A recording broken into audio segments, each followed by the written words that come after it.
Andrea Grammatica, and I will be your pre-clinical dental hygiene instructor.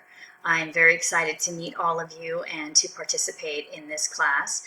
It is the cornerstone of dental hygiene, what you're going to learn with instrumentation and how to actually physically recognize instruments and use them on your patients in a clinical setting.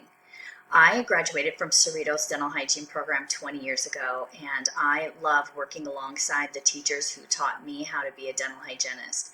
I'm very excited to be here. I have been teaching for 4 years at Cerritos, and I taught previously at a university for 3 years before that.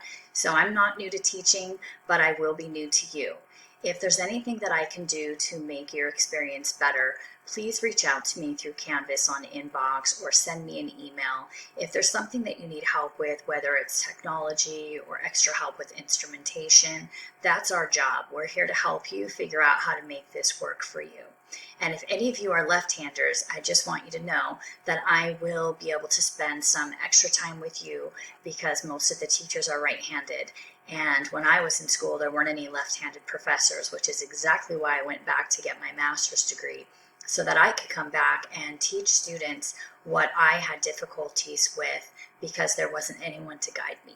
So I can always put time aside to work with you left-handers if you need a little extra guidance. Just let me know and I'm here to help.